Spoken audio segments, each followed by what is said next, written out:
Hello दोस्तों, मैं अखिलेश कुमार आपका स्वागत करता हूं APN education with Akhilesh Kumar में। तो दोस्तों, अगर ये सेशन आपको अच्छा लगता है तो लाइक, शेयर और कमेंट करके दोस्तों सब्सक्राइब करिएगा। सब्सक्राइब करके बेल आइकन की जो बटन दिख रही होगी उसको दबा लीजिए ताकि हमारे नोटिफिकेशन की सूचना आप तक पहुंच सके। ठीक है दोस्तों, चलिए ज़्यादा कुछ न कहते हुए हम बढ़ते हैं अपने पहले वाले क्वेश्चन की तरफ। दोस्तों, आपका एकदम एग्ज़ाम नज़दीक आ गया है तो यहाँ पर आप प्रिपरेशन अपने साथ करते रहें दोस्तों। ग्रुप डी आपका जैसे कि पता है कि 23 फरवरी को होने वाली है और सीटेट की परीक्षा भी आपकी हो रही हैं। तो दोस्तों और टेट की परीक्षाएं जो आपकी हैं वो 23 तारीख से भी देखिए क्या होता है। 23 तारीख को तो डेट पड़ा है। अब चलिए आगे बढ़ते हैं दोस्तों। ये है आपका पहला क्वेश्चन। पहले क्वेश्चन में कह रहा है कि जल ग्रह किसे कहा जाता है। दोस्तों, ये इस साल टेट में इम्पॉर्टेंट क्वेश्चन बनने वाला है। जल ग्रह किसे कहते हैं दोस्तों? पृथ्वी को कहते हैं, मंगल ग्रह को कहते हैं, शुक्र को या बुध ग्रह को। यहाँ पे आपको ग्रहों से संबंधित चीज़ पूछा है तो जल ग्रह किसे कहते हैं? तो दोस्तों आप अच्छी तरह से जानते हैं कि जल ग्रह किसे कहते हैं। पृथ्वी को ही जल ग्रह कहते हैं। इसीलिए ये आकाश से देखने पर नीली दिखाई देती है। ठीक है दोस्तों, चलिए बढ़ते हैं अपने अगले वाले क्वेश्चन की तरफ। देखिए दोस्तों, इसमें इस ऐसे क्वेश्चन में रखा हूँ कि आप दोस्तों ये आज पहले के दो तीन क्वेश्चन तो आपको एकदम हल्के समझ में आ जाएंगे, लेकिन कहने का मतलब है कि आप ऐसे क्वेश्चन देखिए, इसको आप पढ़ चुके हैं, जानते भी हैं, लेकिन अगर परीक्षा में आएगा तो आप नहीं कर पाएंगे। अभी बस 2-3 क्वेश्चन ये आपको लगेगा कि अच्छा ये तो आसान है। आगे चल के बढ़ के देखिए ज़रा, इसे थोड़ा भी स्किप मत करिएगा। अगर आप स्किप करते हैं तो आप ये समझिए कि यहीं से क्वेश्चन हूबहू सुपर टेट और सी टेट में बनने वाले हैं। तो दोस्तों इसे थोड़ा भी स्किप मत करिएगा। ठीक है दोस्तों, चलिए बढ़ते हैं दूसरे वाले क्वेश्चन की तरफ। ये दूसरा क्वेश्चन है, विश्व वन दिवस कब मनाया जाता है। देखिए ये कितना ट्रेंडिंग क्वेश्चन है। ये तो जो टेट सी टेट और ये देते हैं, सुपर टेट देते हैं, उनसे ये पूछिए कि ये कितना ट्रेंडिंग क्वेश्चन है। देखिए 5 जून, 21 और 23 सितंबर, 1 जुलाई, ये सब जितने डेट हैं इनको एकदम रट जाइए दोस्तों। चलिए इसमें जल्दी से बताइए विश्व वन दिवस कब मनाया जाता है। तो वो दोस्तों मनाया जाता है 21 मार्च को। 21 मार्च को मनाया जाता है विश्व वन दिवस। ठीक है दोस्तों, चलिए बढ़ते हैं अपने अगले वाले क्वेश्चन की तरफ। ये है आपका तीसरा क्वेश्चन। तीसरा क्वेश्चन कह रहा है सामुदायिक भूमि पर किसका अधिकार होता है। सामुदायिक भूमि पर किसका अधिकार? व्यक्ति का, महिला का, सरकार का या समाज का। दोस्तों जो सामुदायिक भूमि होती है उस पर समाज का अधिकार होता है। जैसे हम नहीं कहते हैं कि ये समाज क्या कहते हैं, सामाजिक भूमि है, सामुदायिक भवन जहाँ पे बनते हैं। मतलब दोस्तों कोई ज़रूरी नहीं है कि सामाजिक भूमि पर सामुदायिक भवन ही बने, तो मैंने इसकी बात कही। ठीक है दोस्तों, चलिए बढ़ते हैं अगले वाले क्वेश्चन की तरफ। ये है क्वेश्चन नंबर 4। अब यहाँ से देखिए, मृदा से आपका ऐसे क्वेश्चन बनते ही हैं मृदा से। तो आपसे पहला क्वेश्चन पूछ रहा है रेगूर मृदा किसे कहते हैं। देखिए दोस्तों, एक ऐसी मृदा है जिसका नाम है रेगूर। ठीक है, आपको बताना है। जैसे लाल मृदा यानी कि लाल मिट्टी, काली मिट्टी, जलोढ़ मिट्टी या लैटराइट मिट्टी, किसको हम लोग रेगूर मृदा कहते हैं। तो दोस्तों काली मिट्टी को हम लोग रेगूर मृदा कहते हैं और ये कपास के लिए सबसे उत्तम मृदा होती है। ठीक है, चलिए बढ़ते हैं 5वें वाले क्वेश्चन की तरफ। 5वां क्वेश्चन क्या कह रहा है, निम्न में से कौन सा कारक मृदा निर्माण का नहीं है।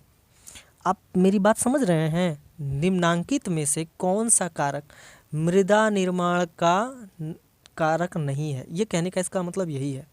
तो चलिए बताइए, समय, मृदा का गठन, जैव पदार्थ या इनमें से कोई नहीं। 5वें का जो आंसर होगा वो क्या होगा? समय, मृदा गठन, जैव पदार्थ या इनमें से कोई नहीं। कौन सा वह कारक है जो मृदा निर्माण नहीं करता?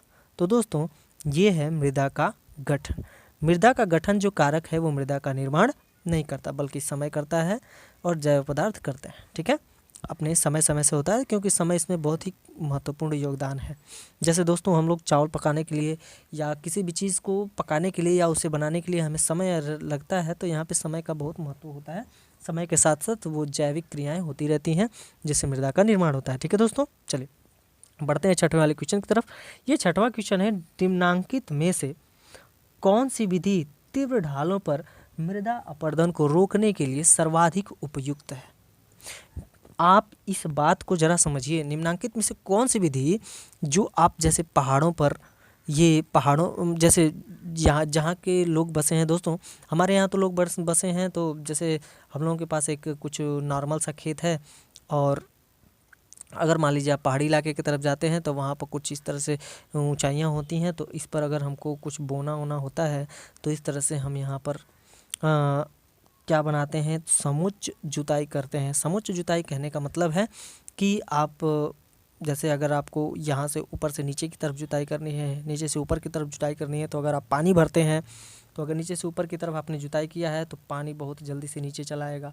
लेकिन अगर आप ऐसे ऐसे जुताई किए हैं, मतलब दाहिने से बाएं या बाएं से दाहिने की तरफ अगर जुताई किए हैं, तो यहाँ पर अगर पानी भराएंगे, मतलब यहाँ पे पानी अगर डालेंगे तो पानी पहले इस तरह से फैलते फैलते फैलते फैलते इस तरह से पूरा भर जाएगा। तो दोस्तों इस तरह से आपको दिक्कत नहीं होगी, तो इसलिए समोच्च जुताई इसे कहते हैं, यानी कि सीढ़ीदार नुमा इस तरह से जुताई होती है दाहिने से बाएं की तरफ। जैसे ऊंचाई बढ़ती है, ऊंचाई की तरफ नहीं होती है या निचाई की तरफ नहीं आती है। ये क्या होता है, इसके ऊंचाई के ऐसे समांतर में, ज़मीन के समांतर में इस तरह से जुताई होती है, ताकि इसमें पानी अगर पानी डाला जाए तो ये पानी पूरा का पूरा पूरा पूरा फिल होता है। ठीक है दोस्तों, चलिए बढ़ते हैं अपने तो इसमें आंसर क्या होने वाला है, समोच्च रेखीय जुताई। समोच्च रेखीय जुताई इसमें होती है। चलिए बढ़ते हैं 7वें वाले क्वेश्चन की तरफ। 7वां क्वेश्चन आपका कह रहा है, 7वें क्वेश्चन को देखिएगा, बैताल राष्ट्रीय उद्यान झारखंड का एकमात्र राष्ट्रीय उद्यान है, यह किस जिले में है। बैताल राष्ट्रीय उद्यान झारखंड का एकमात्र राष्ट्रीय उद्यान है, झारखंड में यही एक राष्ट्रीय उद्यान है। तो आपको बताना है यह किस जिले में है। गुलमा, लातेहार, पलामू या गढ़वा। तो दोस्तों ये है लातेहार जिला में। कौन से जिले में, लातेहार जिले में है ये बैतला राष्ट्रीय उद्यान। ठीक है दोस्तों, चलिए बढ़ते हैं अगले वाले क्वेश्चन की तरफ। Question number 8। क्वेश्चन नंबर 8 देखेंगे क्या कह रहा है, शंकुधारी वन की लकड़ियां होती हैं। ए भैया, शंकुधारी वन कैसे होते हैं। तो दोस्तों आपने देखा होगा कि कुछ इस तरह के, जो शंकु कुछ इस तरह का दिखता है, और जो ऐसे पेड़ होते हैं वही आपसे पूछ रहा है कि शंकुधारी वन की लकड़ियाँ कैसी होती हैं। तो इसके जो ये लकड़ियाँ निकाली जाती हैं, ऐसे गोल गोल ये लकड़ियाँ निकलती हैं, तो ये लकड़ियाँ कैसी हो रही हैं। तो दोस्तों ये लकड़ियाँ कठोर एवं मुलायम होती हैं। ठीक है, चलिए बढ़ते हैं अगले वाले क्वेश्चन की तरफ। क्वेश्चन नंबर है 9। क्वेश्चन नंबर 9 में आप बताएं क्या आएगा दोस्तों इसका आंसर। विश्व की कितनी प्रतिशत भूमि कृषि योग्य है, बताइए कितना प्रतिशत भूमि कृषि योग्य है। ऑप्शन ए 20, 11, 22 या 33। तो चलिए दोस्तों इसका जो आंसर हो जाएगा वो कितना हो जाएगा, 11। कितने प्रतिशत, 11% भूमि कृषि योग्य है पूरे विश्व में। ठीक है, चलिए याद रखे रहिएगा, ये बहुत सुपर टेट के लिए एकदम इम्पोर्टेंट है क्वेश्चन, ये हमेशा छपेगा सुपर टेट का। ठीक है, चलिए अब बढ़ते हैं अपने 10वें वाले क्वेश्चन की तरफ। भारत की कितनी प्रतिशत भूमि कृषि योग्य है। अब तक तो आपसे पूछा था कि विश्व की कितनी प्रतिशत भूमि पर कृषि होती है, अब आपसे पूछ रहा है कि भारत की कितनी प्रतिशत भूमि कृषि योग्य है।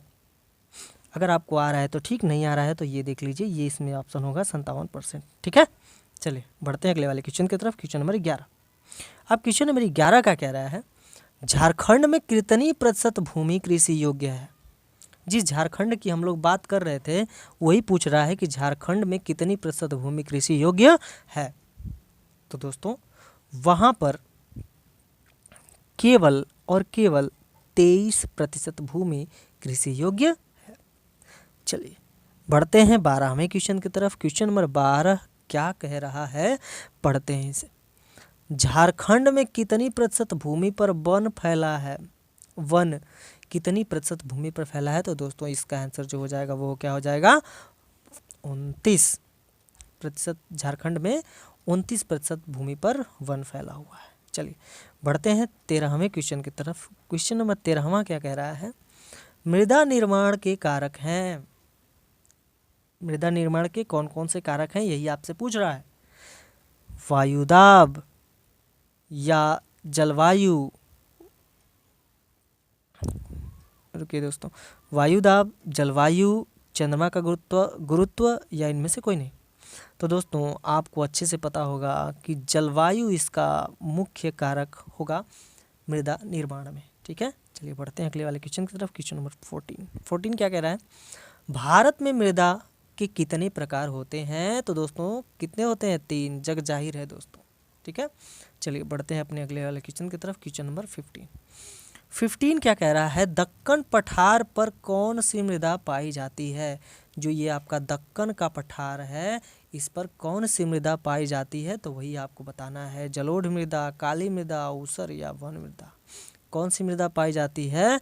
तो दक्कन के पठार में काली मृदा पाई जाती है। ठीक है, बढ़ते हैं अगले वाले क्वेश्चन की तरफ। क्वेश्चन नंबर 16 क्या कह रहा है, यानी 16, कपास की खेती के लिए कौन सी मृदा उपयुक्त मानी जाती है? अभी मैंने आपको अगले वाले क्वेश्चन में, उधर वाले क्वेश्चन में बताया था कि कपास की खेती के लिए कौन सी मृदा उपयोग की जाती है। तो दोस्तों कौन सी मृदा? काली मिट्टी, भूलिएगा मत, बहुत बार पूछता है रे बाबा। ठीक है, अगले वाले क्वेश्चन की तरफ बढ़ते हैं। ये रहा आपका 17वां क्वेश्चन, जवाब अच्छे से दीजिएगा, नहीं तो घुस के इसी में पीटेंगे आपको। ठीक है दोस्तों, इसके लिए क्षमा करें, लेकिन अगर ऐसे नहीं तो वैसे तो होना ही चाहिए दोस्तों। चलिए इसमें बताइए, समोच्च रेखीय जुताई कहाँ की जाती है? समोच्च रेखीय जुताई कहाँ की जाती है? पर्वतीय ढाल, मैदानी भाग, नदी घाटी या डेल्टा? जल्दी से बताइए दोस्तों।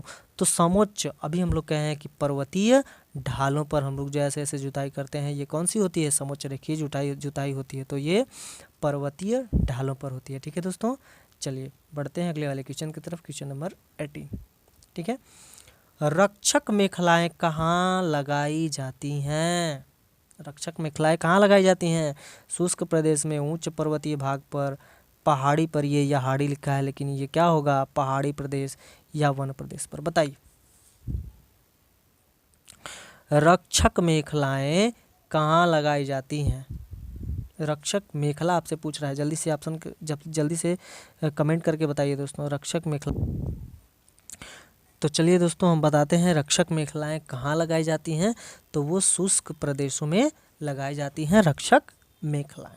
ठीक है दोस्तों, अब बढ़ते हैं अपने ये लास्ट क्वेश्चन की तरफ। दोस्तों आज मैं केवल 19 क्वेश्चन ही लिया हूँ, यही इम्पोर्टेंट भी हैं इस चैप्टर से। ठीक है, उच्चतम तापमान और अधिक वर्षा वाले क्षेत्रों में मृदा पाई जाती है। उच्चतम तापमान और अधिक वर्षा वाले क्षेत्रों में मृदा जो पाई जाती है उसे क्या कहते हैं? जलोढ़ मृदा, लैटराइट मृदा या वन मृदा या इनमें से कोई नहीं। तो दोस्तों आप इसको कमेंट करके बताइएगा, और ये रहा आपका होमवर्क, और ये बताइएगा कि कौन सी मृदा पाई जाती है। मैं आपको हिंट दिए देता हूँ, वो लाल मृदा कहते हैं। यानी कि दोस्तों चलो मैं आंसर बता ही देता हूँ, इसे लैटराइट मृदा कहते हैं, लैटराइट मृदा कहते हैं। ठीक है दोस्तों, चलो आज के लिए इतना ही। जय हिंद, जय भारत, जय राष्ट्रवाद।